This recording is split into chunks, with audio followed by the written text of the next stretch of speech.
All right, let's go ahead and get this thing started. Thanks everyone for tuning in here. It's a beautiful night in New York City. Really excited to have you guys on the How to Crush the Summer Circuit webinar. This is really going to be covering a bunch of different things, all of which are really geared towards helping student athletes maximize exposure to college coaches throughout this summer.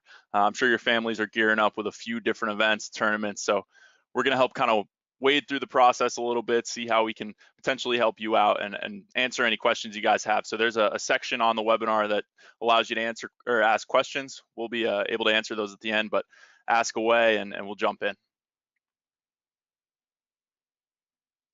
So just a little bit about myself. I'm Keith Giddo. Graduated from Ithaca College in 2015, where I played basketball. Over the last 2 years, I was also an assistant on the men's basketball team. So I have an experience not only being a student athlete, traveling to different events over the summer, different AAU tournaments, but also as a coach. Last summer, I was on the road with Ithaca, went to a ton of different events, saw a ton of different student athletes. So have a pretty big knowledge base of what I want to see on both sides. So hoping to share that with you guys tonight. Awesome. Thanks, Keith. My name's Danny. I played lacrosse at Trinity College, Division III school up in Connecticut. Like Keith, I spent my fair share of time going to different events. Some were good exposure events, some were events that I honestly had no business being at and didn't help my process at all. So definitely want to share some of those insights so that you guys aren't spinning your tires at all and you have a very dialed in summer schedule, because I'm sure, as you all know, everyone's saying that they have the best event, best camp, and every showcase wants to make it seem like it's the end all be all. But we want to make sure that you guys are being strategic about it, because there's only so many weekends in the summer. So making sure that we're maximizing each one of those opportunities. Thanks, Danny. Hi, everyone. My name is Chris. I played football at Lehigh University. I also worked in the athletic department at Lehigh after I finished my football career there. So just like Keith, I kind of got to see both sides, the athletic administration side and the player side as well. I actually went through the recruiting process in 3 different sports, in basketball, baseball, and football. So for all of you guys that also play multiple sports and are pursuing multiple sports, I definitely feel for you, especially as event season is coming up. Summer event season is big for any sport, but just like Danny said, it's all about strategically planning out your event season ahead of time to make sure that you're going to the right events and you're getting that proper exposure and proper evaluations. So just to go over a quick agenda of what we're going to kind of cover tonight. Primarily, we're going to talk a lot about choosing the right events, figuring out where you're going this summer and why you're going there, what you're going to do, as well as figuring out why video has become really a must-have in the recruiting space. And then once you have that video, once you're going to these events, how do you communicate with coaches? What do you say to them? Should you talk to coaches before events? We'll cover all of that stuff and then answer all your questions at the end there. So this slide up here is the smiling faces of sports recruits, we like to call it. We've worked with hundreds of thousands of student athletes in every single NCAA sport. And just like your summer's getting busy with events picking up, our office is heating up as well. The phones are ringing off the hook with people asking different questions. So every one of these people on this slide is in some way, shape, or form working really hard to make sure that we're helping families during the recruiting process. So I'm going to pass this thing off and we'll get rolling here. Awesome. Yeah, and one thing that we're going to talk about throughout this webinar is our new courses. We'll show you those at the end. They're built into the SportsRecruits platform now. So up at the top toolbar, it's all the way to the right. And that's our way of working with you guys on a specific topic in the recruiting process in a much more personalized one-on-one setting. So we'll kind of talk about those throughout, but we'll cover it more in depth at the end. But to start everything off, it's not just the case where you can just show up at an event and be recruited. There's too many kids out there that are trying to do the same exact thing, and only so many coaches that are there to see you play. So having an online presence is key. If you guys are on SportsRecruits, you have a profile and you have the ability to do all of these things tonight. Honestly, if you have 15 minutes, you can get these things done.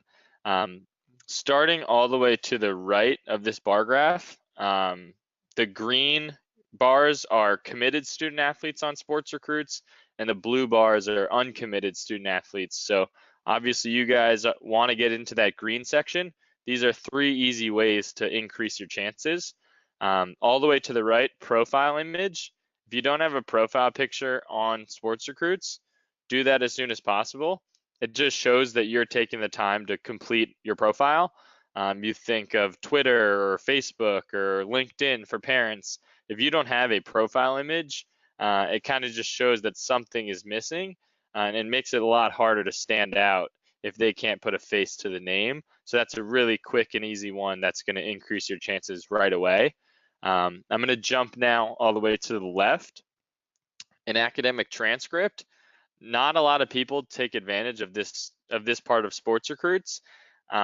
Uploading even a report card, or if you can get your unofficial transcript, is huge.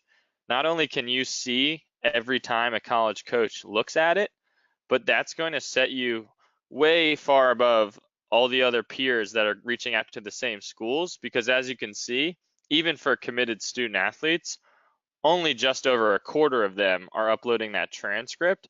So if you're able to do that, that's going to help paint the full picture of you as a student athlete, which is then going to help the coach make a decision of, all right, I want to go see Chris play this weekend at the tournament that we're going to. And that's really the goal of all of this, is to get coaches on the sideline to evaluate you in person. And then Keith touched on this. Video has become a need to have in the process. You can see this first bullet. Coaches are 11 times more likely to send messages to members with video on their profile than with those without. And then members with video are 3 times more likely to commit than members without it. The library of video is something that it takes a little bit of time. Obviously, you have to have access to the raw footage, whether it's from your high school season. A lot of these showcases and tournaments have somebody filming where you can purchase the film. That's great. You need the raw material, but you also want to put that into a much more condensed highlight reel or skills video. It's very rare that a college coach is going to sit and watch 30 minutes of a game. Even if they really like you, they don't have a lot of time to be sitting in their office and doing that, because they have to get through 100 emails of 100 different kids that day. So something 3 to 5 minutes that shows your best plays, that's going to be, we like to say, that preview to the movie. Get them interested, get them to commit to write your name on a piece of paper that they want to come see you play this weekend. And then at the event, they're going to be on the sideline recruiting you, because they're not walking around field to field just trying to find kids. They have that short list going into the event of kids they want to spend some extra time on. And that all starts with this online presence. Yeah, and just to jump in a little bit and talk about how important an online presence is having, think about it a little bit as a LinkedIn. If you're a parent who's applying to a job, basically any job that you're going to cold apply to online is going to ask for your LinkedIn profile. Think about it like that for college recruiting. And I know, just to touch on the video and the transcript a little bit, when we would have student athletes email us at Ithaca, first thing we do if they didn't include video is ask for video. Next thing we would do is ask for their grade. So if you're bringing that to them all at a kind of a one-stop shop type of place, that's only going to increase your chances of making sure that you don't get lost in the shuffle. Yeah, that's a great point. You want to make it as easy as possible for them to evaluate you properly. That's just going to increase your chances exponentially. So here we're going to go over some myths about the summer recruiting season, about this event season. The first one, go to as many events as possible. This is not what you want to be doing. We talked about it a little bit. You're going to get plenty of emails, plenty of invitations to all these different types of events. Chris is going to break down the different types that are out there. But if you're saying yes to every single one of those, you're going to spread yourself thin, both time-wise, energy-wise, financially. You want to make sure you're being strategic about it. Maybe you go to 2 or 3 at most 5 individual events, and then you have your club schedule that you don't have a lot of control over. But in terms of individual events, you do control that. 2 or 3 is plenty. So if you want to knock it out of the park, go for 5. But if you're going to one every other weekend, it's going to be a long summer, and you're not going to be putting the best product out there at these events because you're going to be run down. And you want to make sure that you're making good first impressions. Next one, individual showcases are for getting discovered. So if you're signing up for an event as an individual, kind of these all-star type events, you get thrown on a team, you're just playing for sheer exposure, that's not a good place to be found or discovered by a coach.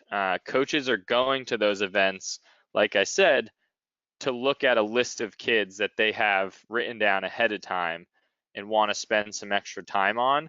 And the way they build that list is by fielding messages, watching video, and looking at grades. So a key activity that you guys should be doing is messaging these coaches before any of these individual showcases, especially if they're on your list, and especially if you know that they're going to be there. If they're on the website somewhere, or if they've gone in the past, you want to make sure they know that where you're going to be, what team you're playing with, your number, all that good stuff.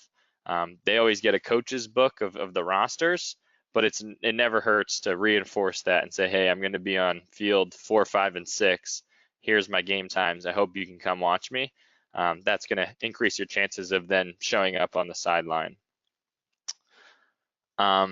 Next one, if a college coach doesn't contact me after an event, they've evaluated and decided to pass. That is not true, especially if you're before September 1st of your junior year. The lines of communication are pretty rigid. It's hard for coaches to reach out to student athletes directly. So you very well may play a great event, the coaches are really interested, but they just can't contact you, or it's not the right timing in their recruiting process for them to contact you. So don't get discouraged if you go and you don't hear from every single coach you wanted to. Keep reaching out to them, keep trying to start that conversation. And if it's a good fit, eventually those things will kind of come to the forefront. But don't be discouraged after an event if you don't get a message from everybody that was there. And then after the summer circuit, Danny, can I jump in there? Yeah, On that point there, that's one of my favorite myths to bust, because if you go into the coach, you put yourself in the coach's shoes, and they could have just evaluated 100 players at this tournament, at this showcase. That's a lot of players that you're asking that coach to reach out to and sort through. So one of the things the coach is going to do, and he's going to sit back and say, who's going to message me? Who's interested in my school? Is going to get to this school and be happy. They're expressing their interest in the school. So this is a way that you can really stand out. Don't wait for that college coach to contact you after an event, because they very well may be sitting at their desk waiting to see who's going to reach out to me. That way I know which kids I should really pursue because they've already expressed interest in my school. Yeah, that's a great point, Chris. A lot of people do a good job of communicating prior to the event, like I was just talking about, but a lot of people miss the boat on not following up after an event. And even something as simple as saying, hey, coach, thanks for watching me play. I hope to stay in touch and stay updated on your program. That's going to go a long way, because not everyone is doing that. And it's just going to show that level of maturity, because they are recruiting student athletes first, not just you strictly athletically. They want to bring in kids that are going to be good for the program, good for the university. So it's always good to highlight the character aspect as well. And that's a quick, easy way to do it. Last point here, after the summer circuit, coaches are not actively recruiting student athletes. That is very false. That's a big myth. That's actually a huge time where coaches get back in the office after traveling around the country every single weekend, and they can kind of debrief, get all the coaches in one room and say, okay, who did we see? Who did we like? What does our list look like now? Who can we cross off that list? So that is a great time to be updating coaches with video after the summer. Get some video throughout, build that highlight reel at the end, send it to the coaches so you're fresh on their mind. Update them with what you're doing in the fall. If you play another sport, that's great. Send them your schedule. You want to make sure that you're always on top of their mind and aren't kind of just, like Chris said, sitting back and waiting, because that's just not how the recruiting process works nowadays. It's a very outbound driven process, and it's unless you're the top 1%, there isn't a ton of that inbound recruiting.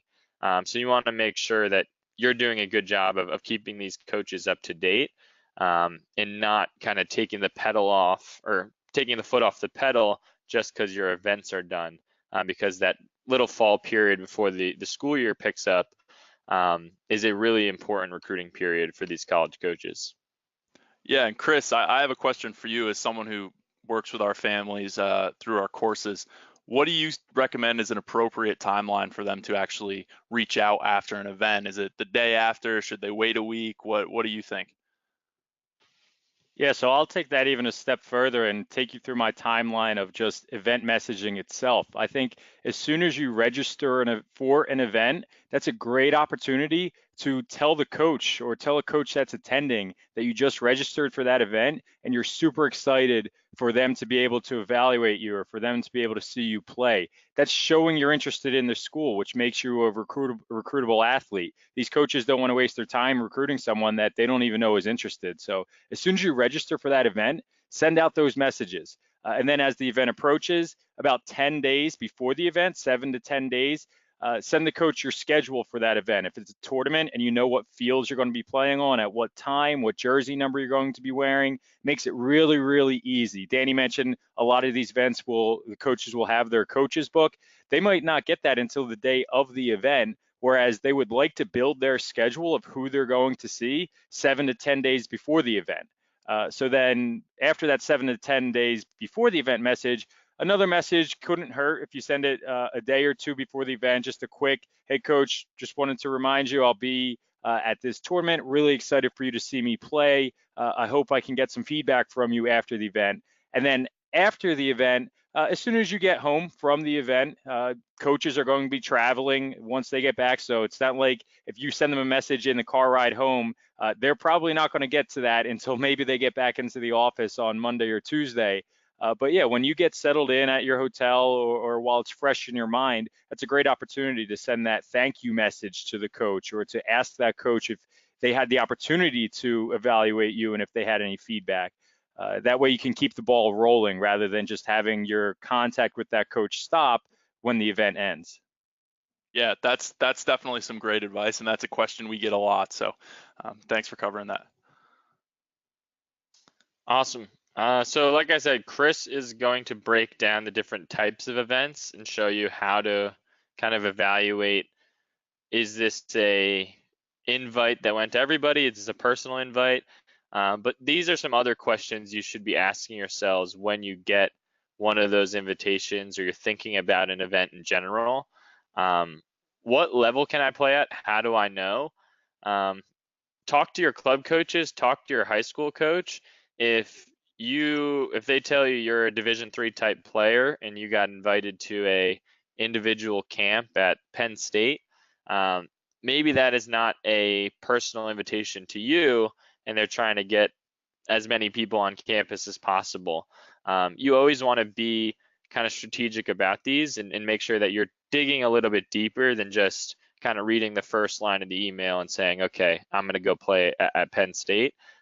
Because there's a lot of these blast message type invitations that go out in every sport. Something to be aware of. If it's a showcase, how many of my target schools are going to be attending?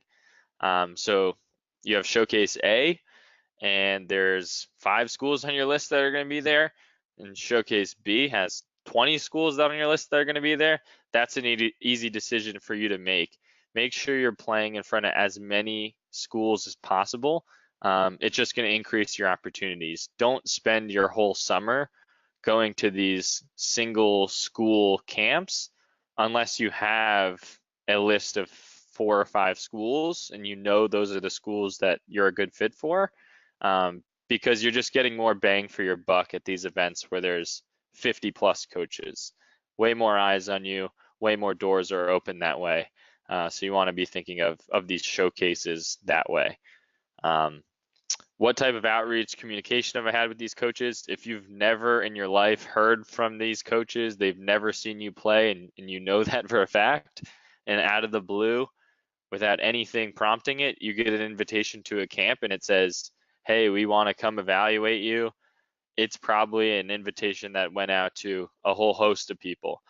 So just be wary of that. If you've had a back and forth with this coach, they came and saw a high school game or something, and now this is their individual showcase, and they send you a more personalized email, that's probably a real invitation to their showcase and they want to come watch you.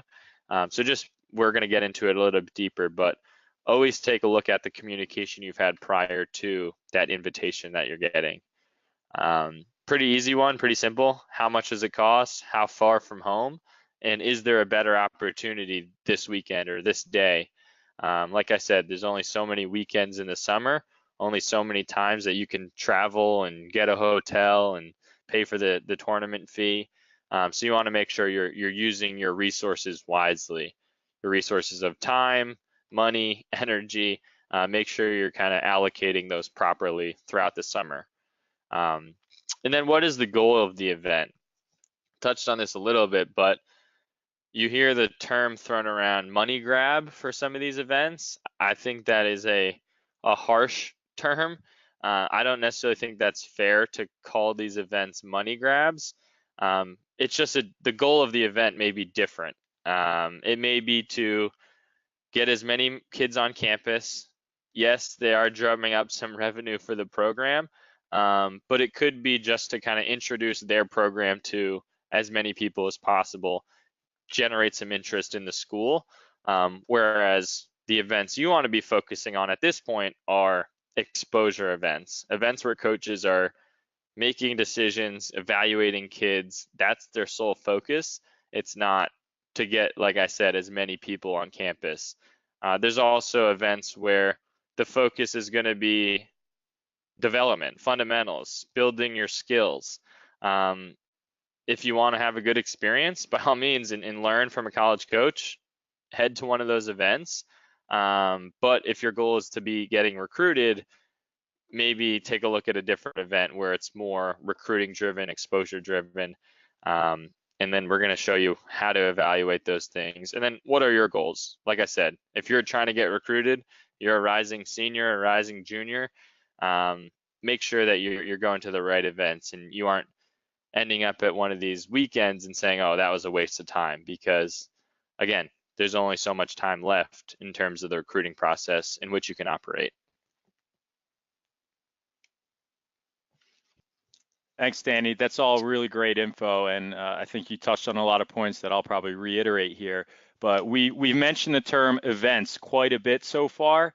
You guys probably don't hear the term events as much as you hear these other terms: prospect day, ID camp, clinic, showcase, tournament. Those terms are thrown around a little more frequently, and they each mean a different thing. And before I really get into which each term falls in terms of what they offer, just know that these terms are used interchangeably. Sometimes you'll see what we call a prospect day actually referred to as a camp or clinic. Sometimes you might see a tournament referred to as a showcase. So just know that they're used interchangeably, but we see them as three different buckets. And it's really dependent on sport as well. For all the lacrosse players out there, I'm sure you're very familiar with the term prospect day. For any soccer players out there, you probably have never heard prospect day and you only hear ID camp. So keep that in mind as I go through these. But the three buckets that we see, the first is that prospect day or that ID camp event. These events are typically one day, held on a college campus, usually or always that college that's hosting that camp.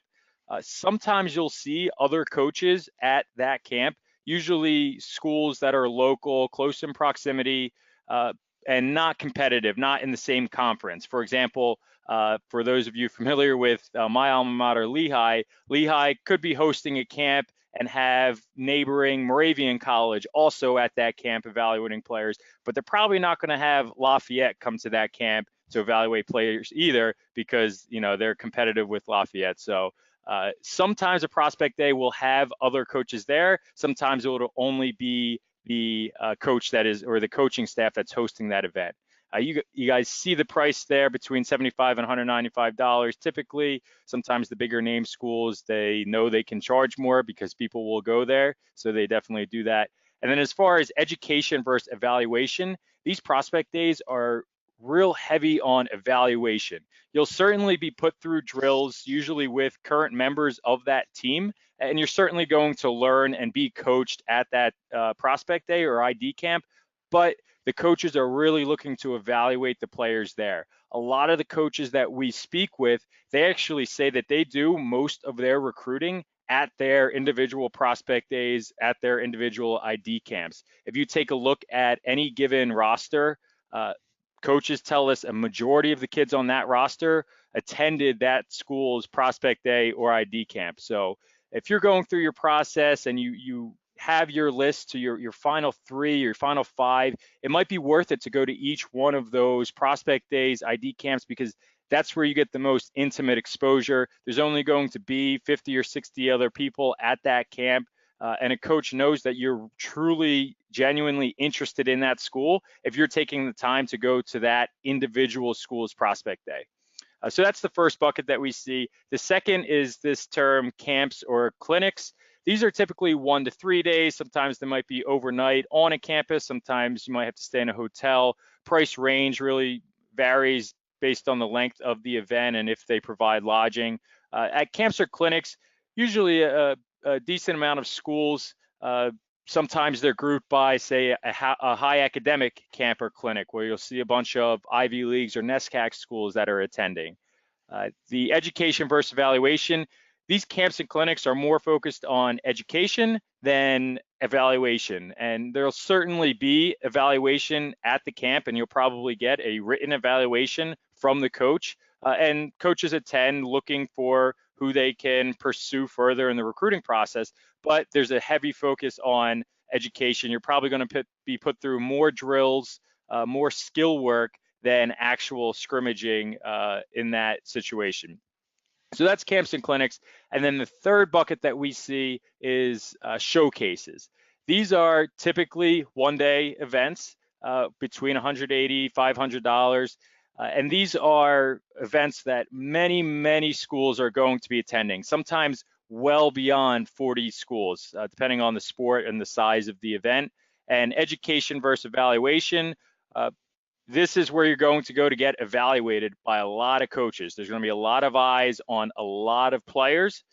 So if you're in your process right now, just starting the process, I normally recommend to my families that I work with, start out by going to some showcases, because you're going to get in front of a lot of coaches. You'll be able to see which coaches are interested in you and get the most eyes on you as an early recruit. As you then develop your relationship with that coach, maybe over your sophomore year, over your junior year, and you start going back and forth with communication, then you determine, you know what, I want to go to their prospect day. I want to get that more intimate evaluation at their prospect day, because I know they're recruiting me right now. I've seen the signs. They've let me know that I'm high up on their list.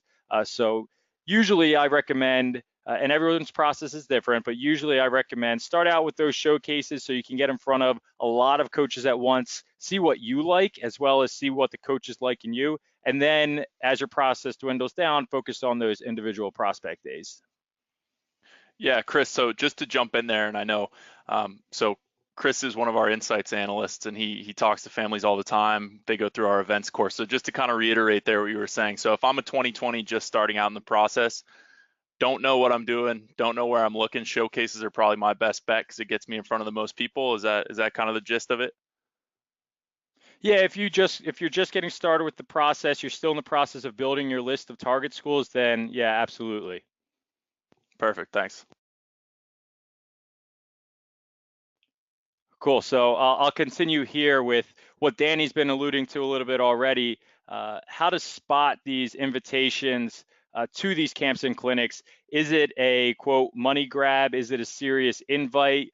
You're going to see a variety of different ways coaches invite you to their camps. If you're a 2020 right now, if you're before September 1st of your junior year, keep in mind that the only thing that you're going to see is a mass email invite. Coaches aren't allowed to personalize the invites and tell you how much they want you to come to the camp specifically. You're going to see this mass automated invite. So how do you spot this? This is actually an invite that I received when I was going through the process in baseball, and you can tell by the wording of the email. They took my name from something I must have signed up for. No one ever calls me Christopher, certainly not a coach. So I could tell right away I must have entered my info in some kind of database that put me into Lafayette's recruiting database, and they just blasted out this invite to anybody my year that they're looking for that they could invite to this this baseball showcase or this baseball camp. So what does this mean? What does a mass invite mean? You shouldn't necessarily write it off. It means that you're in the database, you're somewhere in that recruiting database. A lot of people, you probably have filled out recruiting questionnaires. Once you do that, you're in a school's recruiting database, which means you're probably going to get these mass invites to these camps. Keep in mind, they're not personal, but in terms of how you should respond, also keep in mind, this might be the only way that the coach can reach out and communicate to you. They may only be able to send this mass email invite. So don't just write it off and say, oh, this is a mass email, I shouldn't go to this camp. If you're really interested in the school, then take advantage of this email, go to the camp, get to feel out the coaching staff and the coaching styles. If you're interested, follow up with the coach. Even though they can't message you back, thank that coach for sending you the message and explain how excited you are to get to Lafayette and check out the campus in Easton. And you're really interested in this program that they have, and you're excited to check it out while you're on campus for that visit. Not many student athletes are doing that right now. That's not what they're putting in their messages, but that's how you stand out. In a process where you really need to stand out, that's how you're going to do it. The coach here, I won't say his name, he's still at the school, I believe, but if he sees a message like that, then he's thinking, oh, wow, this kid did his homework. He's really interested in Lafayette. He already is qualifying himself for a fit at my school. This is someone I should keep an eye on. Let me circle his name and really evaluate him when he gets on campus to this camp. So those are some of the small things that you can do, even with a mass email invite, that can help you stand out. And then on the flip side, the personal email invite. So after September 1st of your junior year, you might be communicating with a coach, and a coach might get a little more personal with his invitation to a camp. This again is one of my the messages I received back when I was going through the process. There's a few things that this message has that allows you to spot that it's more of a personalized message. Number one, which you can't see, this is actually a Facebook message. So even the platform that it's sent on can give away if it's a personal invite or if it's a mass invite. So if you're getting a direct message on Twitter or a text message, chances are that's a personal invite. That coach really wants you at their camp. It mentions something unique to you. It's short and sweet. And then what does it mean? This means if you get a personal invite, it means you are on the coach's list, not just in the recruiting database, but you're on that coach's recruiting list. Doesn't necessarily say how high up on the list you are, but you know that you're being actively recruited by that school. It also means the college coach sent it directly. It's not an automated one push button. And then how should you respond? If you're interested in that camp, same deal as that person or as that mass email response. Tell the coach how excited you are for the camp and for the opportunity to play in front of the coaching staff, and why you're excited for the opportunity to get on that campus and what program you might be interested in. That's a good way to stand out with just your text that you're sending in an email. If you're not interested in a camp or you can't make the camp for whatever reason, coaches understand. That happens. I see that a lot where my families will ask me, hey, Chris, we got this email from Lehigh. They seem really interested, but we can't go to their camp this weekend. We already signed up for a different camp months ago. it's an interesting situation, but coaches understand that you're going to have conflicts. You should respond to that coach, thank them for inviting you to the camp, and then explain, I'm so sorry, but I have a conflict in dates with that camp. I'm unable to make it, but I would love the opportunity to play in front of you in the future. Do you have more dates or more camps coming up where I can play in front of your coaching staff? That shows the coaching staff that you're really willing to be evaluated, and chances are they'll respond back with other opportunities for you to get evaluated with that school. Yeah, that's a good point, and you can see it in both these examples actually.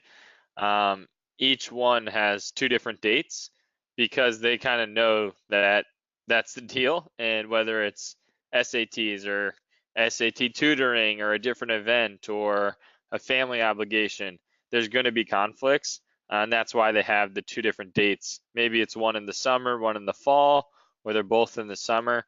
So that's a great point Chris made. Always, if you can't make it and you are interested, ask when that next opportunity will be. Thanks, guys. So I'm just going to touch on some of the courses that we talked about and we're actually offering now at SportsRecruits briefly before we answer any questions.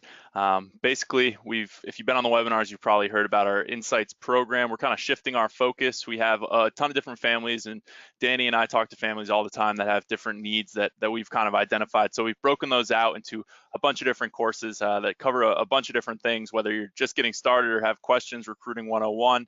If you're having trouble really identifying schools, target list of schools, if you want to know what the communication with coaches look like, we basically have a course for any questions you guys have. So I'll jump into in the next slide what that course actually entails and who you get to work with. And who you get to work with is someone like Chris or someone like Alyssa. These are our two head analysts. So those courses include a 1-hour video call, a personalized call where they do a ton of prep work ahead of time, as well as a month of email support where they're there to support you throughout, answer questions you have, send you guys a bunch of different resources. So these are really great for families who have questions, who want some answers in the coming months. And I can tell you, if I was going through my recruiting process and had something like this, who knows where I would have ended up, maybe Duke or something. No, probably not Duke, but maybe a Division I school with a full ride. So this next slide here, does it work? So these are the results, and this is the hard data that we're pulling off of our insight, people who take our insights courses, and what we're seeing. So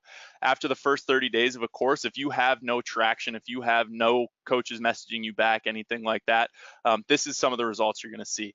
Profile views increase 40%, messages received increase 40%, video views increase, activity on the profile in general increases. And what this equates to directly is having communication with coaches, exposure, and ultimately that's going to lead to a commitment by a student athlete. So that's why we're really excited to offer these courses, really excited for the results that they have, and we'd be happy to have a conversation with you guys around it and talk a little bit about, I'm seeing a question here about the price of it. So how the price breaks down is it's $399 for that initial course, but we'd be happy to hop on a call and talk about that if it's something you're interested in. Yeah, and one thing I'll add here is like Keith said, these percent increases directly relate to the work that the analysts are doing with you guys.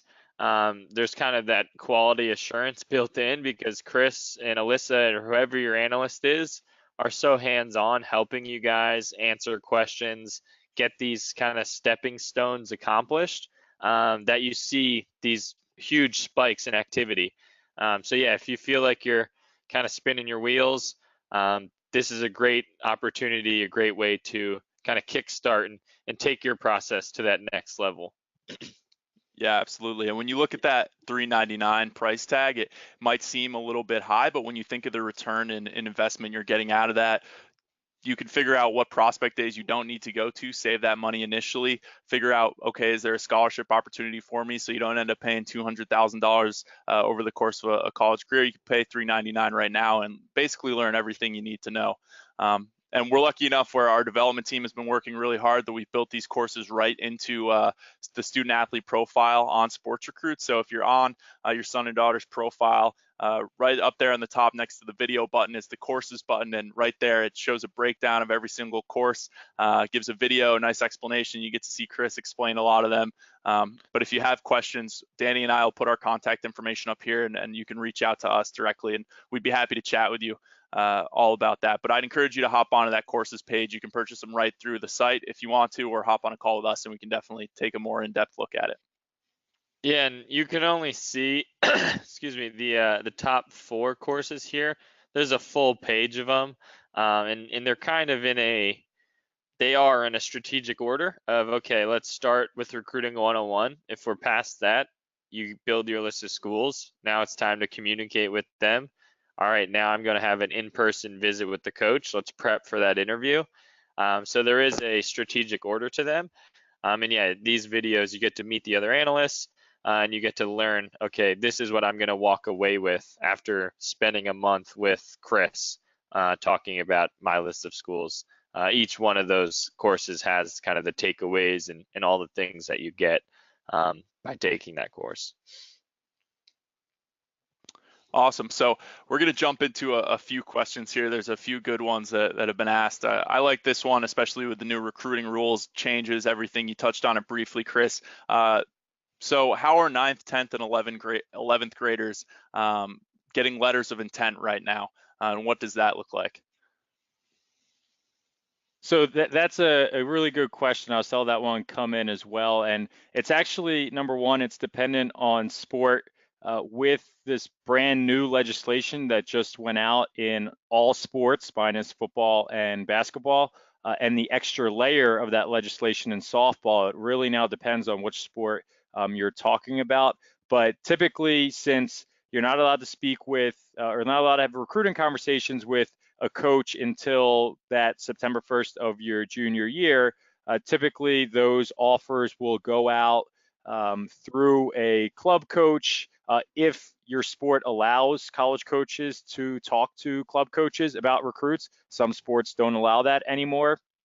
And also, keep in mind, I see this a lot with the families that I work with where they get on and they're panicking because they hear that all of their teammates have verbal offers or letters of intent, and it's just a lot of times it's just not true. It's not. A kid might have received a message from that school and interpreted that as a verbal offer, and it's not the case. So I wouldn't necessarily panic just when you think you hear your teammates are committing and things like that. Especially what the NCAA is trying to do now is push the timeline back, and they're trying to prevent these freshmen and these even sophomores from making that decision so early.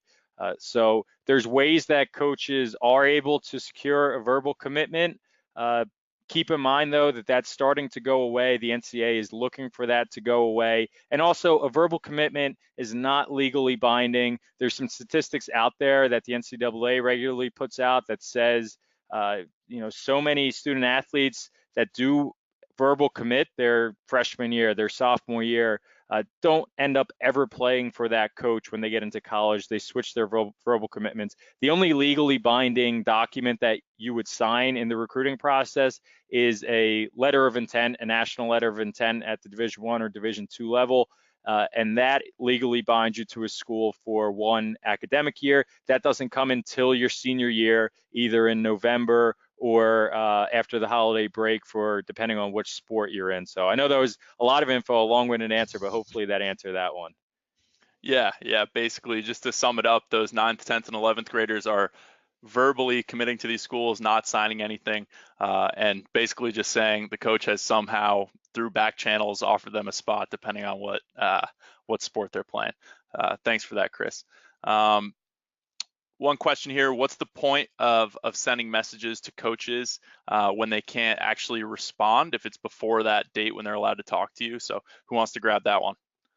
I can start that one, and it's exactly what we were talking about with the events. If you're not reaching out to coaches prior to an event, chances are you're going to show up, you're going to play, and you're going to go home, and that's really going to be it in terms of moving your process along. The recruiting process is outbound driven. You have to be reaching out to college coaches unless you're a top 100 recruit and you're getting all that inbound. Coaches aren't going to just magically find you if you don't have an online presence, if you don't have video, if you aren't reaching out, because there's so many kids throughout the country who are doing those things. So don't sit back. You want to be proactive. Being proactive is key. We say that on every single call. So messaging coaches, even though you're not getting these detailed personal responses, it can be frustrating, absolutely. But know that it is an important step in the process because you're getting your information in front of those coaches. So yeah, it's really about getting college coaches to know who you are and then kind of take it from there. Yeah, Thanks, I think Danny. that's a good point. If I could just jump on that as well. Danny kind of referenced if you're not doing it, somebody else probably is. It could be that person that you're lining up against in that showcase or in that tournament. So keep that in mind. And although college coaches may not be able to respond back to you, depending on what grade year you are right now, they can receive anything and they want to be receiving anything. They want to be receiving these updates, these expressions of interest. And if you didn't believe me, if you don't believe me, then you can even test it yourself. You can message a Division III school right now as a sophomore, and they can communicate back to you. And that coach will, I see all the time, my families that are going after these D3 schools, these coaches are thanking them, thanking the sophomores for sending their schedule. And they say, that's great. We'll be sure to get out and see you play. So that's just some confirmation that these Division I schools want that as well, although they just can't say, thank you, I'm excited to see you play like the Division III schools can. Awesome, great. And we have a question here about highlight reels, and I promise this is not a planted question. This is actually a question from someone. And Danny and I are kind of the guys that deal with highlight reels, so we can definitely help you with this. Does SportsRecruits have a service that can help make us a highlight video? So Danny, if you want to jump on that one. Yes, so we do have an editing team that's made tens of thousands of highlight reels throughout the years. You can see them if you log out and go all the way to the bottom of the website. You can see all of them. But yeah, we can take any and all footage that you have. If it's on your iPhone, if it's on Huddle, wherever it is, we can make a highlight reel for you. The highlight reel credit, if you want to kind of do a lot of the legwork and just have us put the clips together, that's $250. Or if you want to work with someone like Chris to kind of get your hand held through the process, the white glove service, so to speak, on that highlight reel, we have a course dedicated to video and recruiting. Great. Yeah, and if you guys are interested in learning more about that, our contact information is right there. You can shoot either of us an email, give our office a call, and we can definitely help you guys out. Here's a good one. What can I do as a student athlete to get some exposure if I'm not able to pay for all of these showcases and events, but have SportsRecruits? Yeah, I can real quick. That's where video becomes really important because coaches can't be everywhere at once and you can't be everywhere at once. Where if you can send a video that's up to date and has your best plays, it's not going to replace a recruiting event, but it will show that coach something and give them something to evaluate on. Whereas if you don't have anything like that, it's really hard for them to just go off of an email that you send with some basic information about you. So yeah, if you can't make it to certain events, for whatever reason, that video piece becomes even more important so that you're able to show something to a college coach. Yeah, and another workaround there is to actively invite schools to the games that you are playing in. I know for me, this was a big part of the baseball recruiting process was inviting schools to come see a school ball game where you're not going to have a list of coaches that are attending a school game or maybe a Legion baseball tournament that I'm going to. But if I invite a school, especially if it's local and they're interested in me as a recruit, then that's a way that you can get in front of a coach without paying a dime. You're just playing for your club or for your school team. Great. One question here. If you're a junior and not getting much interest, has the ship sailed? So I'll jump all over this one. the ship has not sailed for you. When I was at this point in my recruiting process, I had no idea where I was going to go to school. I had a little bit of interest, but definitely not as much as I had hoped. So I kind of needed to reevaluate everything. Depending on your sport, depending on the level of play, there may not be as many opportunities out there for you, but there's an opportunity for every student athlete to find a college where they can play. The better grades you have, the more opportunities will open up for you. The Division III level recruiting process is a little bit different if those are schools you're evaluating. But I would say the ship has not sailed, but now is the time to really get going. And that's where something like the Recruiting 101 course, working with Chris, I had a family that went through it, and originally last month they hadn't had contact with any schools, and suddenly they're on phone calls with some of the best D3 schools in the country 12 days later. So really it's all about the work you put in, but no, the ship has not sailed.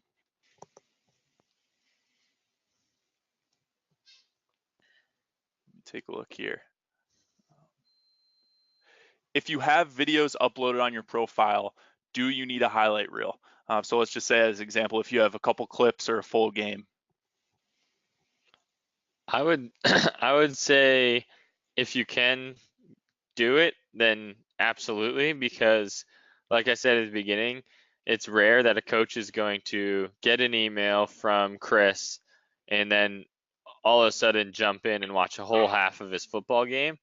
They're really busy people. They have to get through a lot of things throughout the day. So if they can watch a 3 to 5 minute video and see your best plays, that's the ideal situation. And then if they want to see more, they can watch that game footage that's right next to it.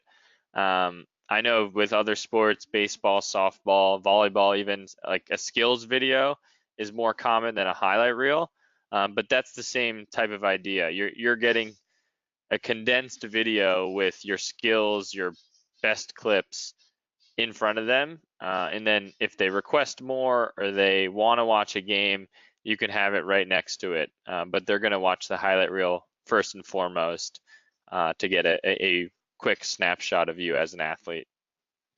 Yeah, and the way I interpreted that question is if you have individual clips uploaded to your profile, is it necessary to combine those 7-second individual clips into a highlight reel? And I would say if you're able to, it certainly helps, and there's a few advantages to that. If you have, I see this a lot with the volleyball families I initially work with, where they have 10s, 20s, 30 videos of a single serve or a single kill or a single dig. That's great that you have all that film, but you don't really have control over which ones the college coaches are going to view. What if they view one of your more average clips and they don't click on the best kill that you have on your video? Whereas in a highlight reel, you have the ability to dictate the order, and you can show those best videos, those best clips first. And there's so many other things in terms of putting that highlight reel together and how to strategically build that highlight reel to get the most effective video exposure that we go through in this video and recruiting course that Danny and Keith have mentioned so many times before. Awesome. This question I like, and I'll tackle it. What advice can you give to a student athlete that makes this a little more motivating and makes the recruiting process seem a little less like work? And I would say once those views start rolling in on your SportsRecruits profile, once you start getting messages back from college coaches, things really start to pick up. And I'm sure Chris can talk about it a little bit with some of the family CCs and their motivation going up a little bit when opportunity starts to knock. Yeah, and I'm sorry, Chris. I wanted to mention this at the beginning, but I forgot. I remember these summer event seasons for me seemed like the most grueling and daunting task because you're going to all these events every single weekend. You don't have time to just really hang out. But now, having played lacrosse in college for 4 years and being out of sports, I definitely miss those summers where you're playing with your team. It's a lot of great memories that you'll always have. So try to have fun while you're doing it, because playing sports in college and continuing to kind of pursue your dream there is a very rewarding experience at the next level. Yeah, and what I was going to say to Keith's point about sometimes it just takes getting the ball rolling, and the motivation comes with all the video views and profile views you see. I absolutely can buy into that. And I was going to say just today, one of the softball families that I work with, they sent out this message that I had drafted for them, and they made a few tweaks to it, and it got a ton of feedback from coaches, and coaches are finally viewing this girl's profile. And the dad emailed me. He said, so and so is so excited. She got home from school today, and she wants to send out more messages now. And the dad's promising me he's going to buy me a steak dinner, which isn't always the case with some families, but I'm a hungry guy, so I can always eat. For me, I saw that question, and I really like that question. I'm glad that this person asked, how do you make this process fun? Because when I was going through the process, I was very intimidated to talk to coaches, to get on the phone with coaches, even to email coaches initially. But all it took was to get the ball rolling. Once I got on that first phone call with the coach and we had a conversation, I realized that I'm not being quizzed by these coaches. These coaches want to learn what kind of person I am. I get to talk about myself. Everyone loves to talk about themselves, and that's what you get to do in this process. So sometimes that's all it takes is you get that first email sent out or that first phone call with a college coach, and then all of a sudden you want to talk to that coach or a different coach every single day of the week. Awesome. Thanks, Chris. That was a really great answer.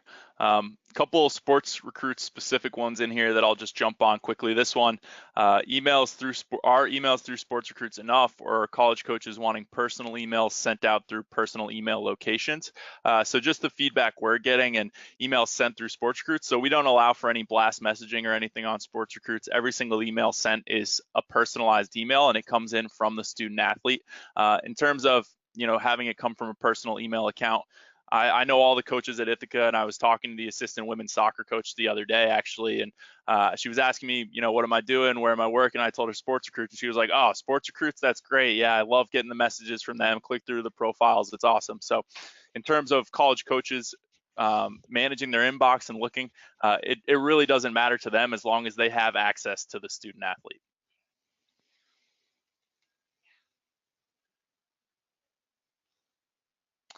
Here's a good one that we'll finish up with.